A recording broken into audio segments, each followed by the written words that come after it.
Hi అండి. అందరికీ నమస్కారం. Welcome to my channel. ఈ వీడియోలో ఏపీ ప్రభుత్వ ఉద్యోగులకు, పెన్షనర్లకు అతి ముఖ్యమైన కీలక జీవో అయితే విడుదలైంది. పూర్తి వివరాలేంటో వీడియోలో తెలుసుకుందాము. వీడియో ఎక్కడే గాని స్కిప్ చేయకుండా ఎండ్ వరకు చూసేయండి. అప్పుడే ఇన్ఫర్మేషన్ పూర్తిగా అర్థమవుతుంది. అలాగే వీడియో చూస్తున్న ప్రతి ఒక్కరు వీడియోకి లైక్ చేయండి ఫ్రెండ్స్. ఈ వీడియోని తోటి ఉద్యోగ, పెన్షనర్ మిత్రులతో అయితే షేర్ చేయండి. కొత్తగా మన ఛానల్‌ని చూస్తున్నవారు ఇంకా ఎవరైనా సబ్స్క్రైబ్ చేసుకోకుంటే వెంటనే మన ఛానల్‌ని సబ్స్క్రైబ్ చేసుకోండి. సో, దీని ద్వారా నేను చేసే లేటెస్ట్ వీడియోస్ అన్నీ మీ వరకు రీచ్ అవుతాయి. ఇక ఆలస్యం చేయకుండా వివరాల్లోకైతే వెళ్ళిపోదాము.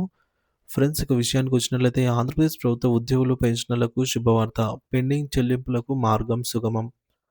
ఆంధ్రప్రదేశ్ ప్రభుత్వం ఇటీవల పదవీ విరమణ పొందిన ఉద్యోగులు మరియు పెన్షనర్లకు సంబంధించిన పలు కీలక ఆర్థిక విషయాలపైన 2 ముఖ్యమైన జీవోలను విడుదల చేసింది. ఇవి చాలా మందికి ఆర్థిక ఉపశమనం కలిగించే అవకాశం ఉంది.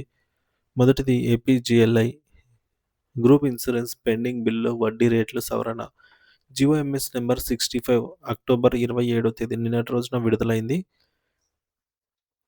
ఇటీవల పదవీ విరమణ పొందిన పెన్షనర్లకు కమ్యుటేషన్ అమౌంట్ మినహా ఇతర ఎటువంటి చెల్లింపులు జరగలేదు. ముఖ్యంగా వారి జీతంలో నుంచి కట్టినటువంటి ఏపీజీఎల్ఐ మరియు గ్రూప్ ఇన్సూరెన్స్, జీఐఎస్ బిల్లులు ఇంకా పెండింగ్‌లోనే ఉన్నాయి. దీనిపై జేఏఎస్ నాయకులు ఆర్థిక శాఖ అధికారులను చాలా సార్లు అడిగినా రివైజ్డ్ ఇంట్రెస్ట్ రేట్లు రాలేదని, అవి రాగానే చెల్లింపులు చేస్తామని సమాధానం ఇచ్చేవారు.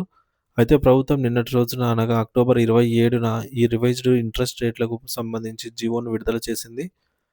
మరి ఈ జీవో ప్రకారంగా ఏపీ జీఎల్ఐ మరియు గ్రూప్ ఇన్సూరెన్స్ స్కీమ్ 1984 కింద ఉద్యోగుల సంక్షేమం పథకానికి 7.1% వార్షిక వడ్డీ రేటునైతే సవరించబడింది.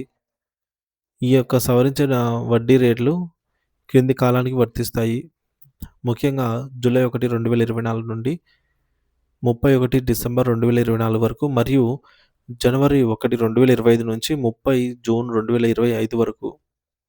సో, ఇక్కడ స్క్రీన్ పైన అయితే చూడొచ్చు ఫ్రెండ్స్ 2 డిఫరెంట్ టైమ్స్‌కి. ఈ వడ్డీ రేట్లతో పెన్షనర్లు తమ గ్రూప్ ఇన్సూరెన్స్ బిల్లులను ప్రాసెసింగ్ చేయించుకొని చెల్లింపులను పొందడానికి మార్గం సుగమమైంది. ఇది చాలామంది పెన్షనర్లకు శుభవార్తే. ఇక రెండవది ఏపీజీఎల్ఐ పెండింగ్ బిల్లుల చెల్లింపులకు అదనపు బడ్జెట్ విడుదల. జీవోఆర్టీ నంబర్ 2706 ఈరోజు విడుదల. ఇంతకుముందు చర్చించినట్టుగా ఏపీజీఎల్ఐ డిపార్ట్మెంట్ బడ్జెట్ 2025-26కి సంబంధించి పెండింగ్ బిల్లులను చెల్లించడం కోసం ప్రభుత్వం అదనపు బడ్జెట్‌ను మంజూరు చేసింది. పెండింగ్ బిల్లులను క్లియర్ చేయడానికి రూ. 6,90,000 అదనంగా బడ్జెట్‌నైతే మంజూరు చేస్తూ ఈ జీవో విడుదల చేయబడింది. దీని ద్వారా ఏపీజీఎల్ఐ లోన్లు మరియు ఫైనల్ క్లెయిమ్‌లకు సంబంధించిన చెల్లింపులు జరుగుతాయి. ఇది ఏపీజీఎల్ఐ లబ్ధిదారులకు ఎంతో సహాయపడుతుంది. ఇక మూడోది ఉద్యోగులకు వివిధ అడ్వాన్స్‌ల మంజూరుకు బడ్జెట్ కేటాయింపు. రాష్ట్ర ప్రభుత్వం ఉద్యోగుల సంక్షేమం దృష్ట్యా క్రింది అడ్వాన్స్‌ల మంజూరుకు కోర్టయితే బడ్జెట్‌ను కేటాయించింది. ముందుగా car advance, motor cycle advance, computer advance, marriage advance, educational advance, house building advance. ఈ అడ్వాన్స్‌ల కోసం బడ్జెట్‌ను మంజూరు చేస్తూ ప్రభుత్వం జీవోను విడుదల చేసింది. ఇది అవసరమైన ఉద్యోగులకు ఆర్థికంగా అండగా నిలుస్తుంది. ఇంకా ముఖ్యమైన విజ్ఞప్తి అండి. ఇంకా పెండింగ్‌లో ఉన్న బకాయిలు. ఈ జీవోలు విడుదలైనప్పటికీ ఏపీ ఉద్యోగులు మరియు పెన్షన్‌లకు సంబంధించి ఇంకా అనేక ఆర్థిక బకాయిలు పెండింగ్‌లోనే ఉన్నాయి. వీటిలో కొన్ని డీఏ, డీఆర్ బకాయిలు, సరెండర్ లీవ్ ఎన్‌క్యాష్‌మెంట్, అలాగే earned leaves, medical reimbursement pending bills, ఇతర ప్రావిడెంట్ ఫండ్ పీఎఫ్ క్లెయిమ్‌లు.